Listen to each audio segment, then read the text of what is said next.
जय श्री राधे भक्तों। गरुड़ पुराण के प्रथम अध्याय यानी पापियों के श्लोक और परलोक के दुख के निरूपण नामक अध्याय को हमने अभी तक सुना। आज हम आपके लिए यहाँ पर लेकर आए हैं दूसरा अध्याय, जो है यम मार्ग की यातनाओं का वर्णन, वैतरणी नदी का स्वरूप, यम मार्ग के 16 पुरों में क्रमशः गमन और वहाँ पुत्रादिकों द्वारा दिए गए पिंडदान को ग्रहण करना। तो चलिए शुरू करते हैं। गरुड़ जी ने कहा, हे केशव, यमलोक का मार्ग किस प्रकार दुखदायी होता है? पापी लोग वहाँ किस प्रकार जाते हैं वह मुझे बताइए। श्री भगवान बोले, हे गरुड़, महान दुख प्रदान करने वाला, यम मार्ग के विषय में मैं तुमसे कहता हूँ, मेरा भक्त होने पर भी तुम उसे सुनकर कांप उठोगे। यम मार्ग में वृक्ष की छाया नहीं है जहाँ प्राणी विश्राम कर सके। इस यम मार्ग में अन्न आदि भी नहीं है जिनसे कि वो अपने प्राणों की रक्षा कर सके। हे खग, जहाँ कहीं जल भी नहीं दिखता जिससे अत्यंत तृषातुर वह जीव पी सके, वहाँ प्रलय काल की भांति 12 सूर्य तपते रहते हैं। उस मार्ग में जाता हुआ पापी कभी बर्फीली हवाओं से पीड़ित होता है और कभी कांटे चुभते हैं, कभी महाविषधर सर्पों के द्वारा डसा जाता है।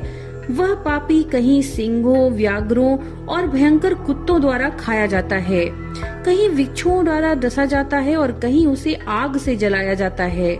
तब कहीं अति भयंकर महान असिपत्र वन नामक नरक में वो पहुंचता है, जो 2000 योजन विस्तार वाला कहा गया है। वह वन कौओं, उल्लुओं, वटों, गिद्धों, सरघों और डांसों से व्याप्त है। उसमें चारों ओर दावाग्नि व्याप्त है। असिपत्र के पत्रों से वह जीव उस वन में छिन्न भिन्न हो जाता है। कहीं अंधे कुएं में गिरता है, कहीं विकट पर्वत से गिरता है, कहीं छुरे की धार पर चलता है तो कहीं कीलों के ऊपर चलता है, कहीं घने अंधकार में गिरता है, कहीं उग्र भय उत्पन्न करने वाले जल में गिरता है, कहीं जोंकों से भरे हुए कीचड़ में गिरता है तो कहीं जलते हुए कीचड़ में गिरता है, कहीं तपी हुई बालुका से व्याप्त और कहीं धधकते हुए ताम्रमय मार्ग, कहीं अंगार की राशि और कहीं अत्यधिक धुएं से भरे हुए मार्ग पर उसे चलना पड़ता है। कहीं अंगार की वृष्टि होती है, कहीं बिजली गिरने के साथ शिलावृष्टि होती है, कहीं रक्त की, कहीं शस्त्र की और कहीं गर्म जल की वृष्टि होती है, कहीं खारे कीचड़ की वृष्टि होती है। मार्ग में कई गहरी खाई हैं, कहीं पर्वत शिखरों की चढ़ाई है और कहीं कंदराओं में प्रवेश करना पड़ता है। वहाँ मार्ग में कहीं घना अंधकार है तो कहीं दुख से चढ़ी जाने योग्य शिलाएं हैं, कहीं मवाद, रक्त और विष्ठा से भरे हुए तालाब हैं। यम मार्ग के बीचों बीच अत्यंत उग्र और घोर वैतरणी नदी बहती है। वह देखने पर दुखदायिनी हो तो क्या आश्चर्य, उसकी वार्ता ही भय पैदा करने वाली है। वो 100 योजन चौड़ी है, उसमें पीव, मवाद और शोणित यानी रक्त बहते हैं। हड्डियों के समूह से तट बने हैं, अर्थात उसके तट पर हड्डियों का ढेर रहता है। मांस और रक्त के कीचड़ वाली वह नदी दुख से पार की जाने वाली है। अथाह गहरी और पापियों के द्वारा दुख पूर्वक पार की जाने वाली वो नदी केश रूपी सेवार से भरी होने के कारण दुर्गम है।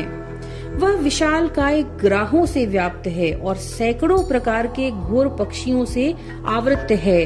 हे गरुड़, आए हुए पापी को देखकर वो नदी ज्वाला और धूम से भरकर कड़ाह में रखे हुए घी की भांति खौलने लगती है।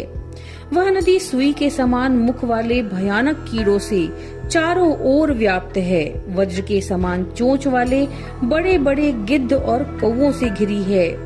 वो नदी शिशुमार, मगर, जोंक, मछली, कछुए और अन्य मांस भक्षी जलचर जीवों से भरी पड़ी है। उसके प्रवाह में गिरे हुए बहुत से पापी रोते चिल्लाते हैं कि हे भाई, हे पुत्र, हे तात, इस प्रकार कहते हुए बार बार विलाप करते हैं। भूख और प्यास से व्याकुल होकर पापी जीव रक्त का पान करते हैं। वो नदी झाग पूर्ण रक्त के प्रवाह से व्याप्त महाघोर, अत्यंत गर्जना करने वाली, देखने में दुख पैदा करने वाली और भयावह है। उसके दर्शन मात्र से पापी चेतना शून्य हो जाते हैं। बहुत से बिच्छू और काले सर्पों से व्याप्त उस नदी के बीच में गिरे हुए पापियों की रक्षा करने वाला कोई नहीं है। उसके सैकड़ों हजारों भंवरों में पड़कर पापी पाताल में चले जाते हैं, क्षण भर पाताल में रहते हैं और एक क्षण में ही ऊपर चले आते हैं। हे खग, वह नदी पापियों के गिरने के लिए बनाई गई है, उसका पार नहीं दिखता। वह अत्यंत दुख पूर्वक तरने योग्य और बहुत दुख देने वाली है। इस प्रकार बहुत प्रकार के क्लेशों से व्याप्त अत्यंत दुखप्रद यम मार्ग में रोते चिल्लाते हुए दुखी पापी जाते हैं। कुछ पापी पाश से बंधे रहते हैं, कुछ अंकुश में फंसाकर खींचे जाते हैं, कुछ शस्त्र के अग्रभाग में पीठ में छेदते हुए ले जाए जाते हैं, कुछ नाक के अग्रभाग में लगे हुए पाश से, कुछ कान में लगे हुए पाश से खींचे जाते हैं, कुछ काल पाश से खींचे जाते हैं और कुछ कौओं से खींचे जाते हैं। वे पापी गर्दन, हाथ, पैर में जंजीरों से बंधे हुए और अपनी पीठ पर लोहे के भार को ढोते हुए मार्ग पर चलते हैं। अत्यंत घोर यमदूतों के द्वारा मुदगरों से पीटे जाते हुए वे मुख से रक्त का वमन करते हुए तथा वमन किए हुए रक्त को पुनः पीते हुए जाते हैं। उस समय अपने दुष्कर्मों को सोचते हुए प्राणी अत्यंत ग्लानि का अनुभव करता है और अतीव दुखित होकर यमलोक को जाते हैं। इस प्रकार यम मार्ग में जाता हुआ वो मंद बुद्धि प्राणी हा पुत्र हा पौत्र इस प्रकार पुत्र और पौत्रों को पुकारते हुए, हाय हाय इस प्रकार विलाप करते हुए पश्चाताप की ज्वाला से जलता रहता है। वो विचार करता है कि मैंने महान पुण्य के संबंध से मनुष्य जन्म प्राप्त किया, उसे प्राप्त करके भी मैंने धर्माचरण नहीं किया। ये मैंने क्या किया? मैंने दान नहीं दिया, अग्नि में हवन नहीं किया, तपस्या नहीं की, देवताओं की भी पूजा नहीं की, विधि विधान से तीर्थ सेवा नहीं की। अतः हे जीव, जो तुमने किया है उसी का फल भोगो। हे देही, ब्राह्मणों की पूजा की नहीं, देव नदी गंगा का सहारा लिया नहीं, सत्पुरुषों की सेवा की नहीं, कभी भी दूसरों पर उपकार किया नहीं। इसलिए हे जीव, जो तुमने किया अब उसी का फल भोगो। मनुष्यों और पशु पक्षियों के लिए जलहीन प्रदेश में जलाशय का निर्माण किया नहीं, गौओं और ब्राह्मणों को आजीविका के लिए थोड़ा भी प्रयास नहीं किया। इसलिए हे देही, जो तुमने किया उसी से अपना निर्वाह करो। तुमने नित्य दान नहीं किया, गौओं को दैनिक भरण पोषण की व्यवस्था नहीं की, वेदों और शास्त्रों के वचनों को प्रमाण नहीं माना, पुराणों को नहीं सुना, विद्वानों की पूजा नहीं की। इसलिए हे देही, तुमने जो किया उन दुष्कर्मों का फल तुम भोगो। नारी जीव भी पश्चाताप करते हुए कहता है, मैंने पति की हितकर आज्ञा का पालन नहीं किया, पातिव्रत्य धर्म का पालन नहीं किया, गुरुजनों को गौरवोचित सम्मान नहीं दिया। इसलिए हे देहिन, जो तुमने किया अब उसका फल भोगो। धर्म की बुद्धि से एकमात्र पति की सेवा की नहीं, पति की मृत्यु हो जाने पर वाणी प्रवेश करके उनका अनुगमन किया नहीं, वैधव्य प्राप्त करके त्यागमय जीवन व्यतीत किया नहीं। इसलिए हे देहिन, जैसा किया उसका अब फल भोगो। मास पर्यंत किए जाने वाले उपवासों से और चंद्रायण व्रतों आदि सुविस्तीर्ण नियमों के पालन से शरीर को सुखाया नहीं। पूर्व जन्म में किए हुए दुष्कर्मों से बहुत प्रकार के दुखों को प्राप्त करने के लिए नारी शरीर प्राप्त किया था। इस प्रकार बहुत प्रकार से विलाप करके पूर्व देह का स्मरण करते हुए मेरा मानव जन्म कहाँ गया, इस प्रकार चिल्लाता हुआ वो यम मार्ग में चलता है। हे ताक्ष, इस प्रकार 17 दिन तक अकेले वायु वेग से चलते हुए 18वें दिन वह प्रेत सौम्यपुर में जाता है। उस रमणीय श्रेष्ठ सौम्यपुर में प्रेतों का महान गढ़ रहता है। वहाँ पुष्प भद्रा नदी और अत्यंत प्रिय दिखने वाला वट वृक्ष है। उस पुर में यमदूतों के द्वारा उसे विश्राम कराया जाता है। वहाँ दुखी होकर वह स्त्री पुत्रों के द्वारा प्राप्त सुखों का स्मरण करता है।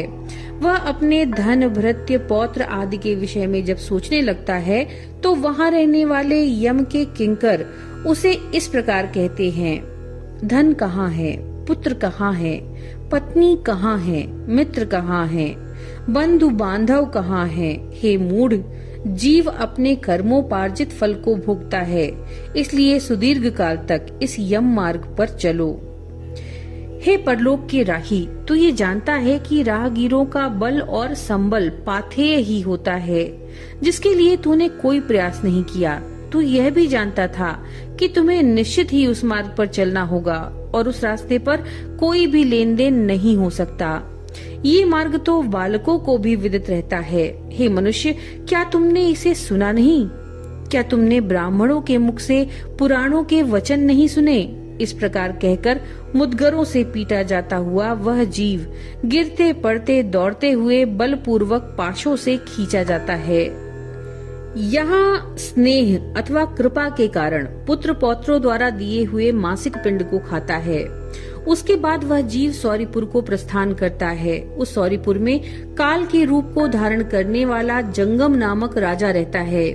उसे देखकर वो जीव भयभीत होकर विश्राम करना चाहता है। उस पुर में गया हुआ वह जीव अपने स्वजनों के द्वारा दिए हुए त्रैपाक्षिक अन्न जल को खाकर उस पुर को पार करता है। उसके बाद शीघ्रता पूर्वक वह प्रेत नगेंद्र भवन की ओर जाता है और वहाँ भयंकर वनों को देखकर दुखी होकर रोता है। दया रहित दूतों के द्वारा खींचे जाने पर बार बार रोता है और 2 मास के अंत में वह दुखी होकर वहाँ जाता है। बांधवों द्वारा दिए गए पिंड जल वस्त्र का उपभोग करके यम किंकरों के द्वारा पाश से बार बार खींचकर पुनः आगे ले जाया जाता है। तीसरे मास में वह गंधर्व नगर को प्राप्त होता है और वहाँ त्रैमासिक पिंड खाकर आगे चलता है। चौथे मास में वह शैलागमपुर पहुँचता है और वहाँ प्रेत के ऊपर बहुत अधिक पत्थरों की वर्षा होती है। वहाँ चौथे मासिक पिंडदान को खाकर वह कुछ सुखी होता है। उसके बाद 5वें महीने में वो प्रेत क्रौंचपुर पहुँचता है। क्रौंचपुर में स्थित वह प्रेत वहाँ बांधवों द्वारा हाथ से दिए गए 5वें मासिक पिंडदान को खाकर आगे क्रूरपुर की ओर बढ़ता है। 5.5 मास के बाद बांधवों द्वारा प्रदत्त ऊन शांड मासिक पिंड और घटदान से तृप्त होकर वह वहाँ आधे मुहूर्त तक विश्राम करके यमदूतों के द्वारा डराए जाने पर दुख से कांपता हुआ उस पुर को छोड़कर चित्र भवन नामक पुर को जाता है, जहाँ यम का छोटा भाई विचित्र नाम वाला राजा राज्य करता है। उस विशाल शरीर वाले राजा को देखकर जब वह जीव डर से भागता है, तब सामने आकर कैवर्त यानी धीवर उससे ये कहते हैं, हम इस महावैतरणी नदी को पार करने वाले के लिए नाव लेकर आए हैं। यदि तुम्हारा इस प्रकार का पुण्य हो तो इसमें बैठ सकते हो। तत्वदर्शी मुनियों ने दान को ही वितरण देना या बांटना कहा है। यह वैतरणी नदी वितरण के द्वारा ही पार की जा सकती है, इसीलिए इसको वैतरणी कहा जाता है। यदि तुमने वैतरणी गौ का दान किया हो तो नौका तुम्हारे पास आएगी, अन्यथा नहीं। उनके ऐसे वचन सुनकर प्रेत हा देव ऐसा कहता है। उस प्रेत को देखकर वह नदी खौलने लगती है और उसे देखकर प्रेत अत्यंत विलाप करने लगता है। जिसने अपने जीवन में कभी दान दिया ही नहीं, ऐसी पापात्मा उस वैतरणी में डूबता है। तब आकाश मार्ग से चलने वाले दूत उसके मुख में कांटा लगाकर बंसी से मछली की भांति उसे खींचते हुए पार ले जाते हैं। वहाँ षण्मासिक पिंड खाकर वह अत्यधिक भूख से पीड़ित होकर विलाप करता हुआ आगे के रास्ते पे चलता है। 7वें मास में वह ब्रह्मपदपुर को जाता है और वहाँ अपने पुत्रों द्वारा दिए गए 7म मासिक पिंड को खाता है। हे पक्षीराज गरुण, उस पुर को पार करके वह दुखद नामक पुर को जाता है। आकाश मार्ग से जाता हुआ वह महान दुख प्राप्त करता है। वहाँ 8वें मास में दिए हुए पिंड को खाकर वो आगे बढ़ता है और 9वां मास पूर्ण हो जाने पर नाना क्रंदपुर को प्राप्त करता है।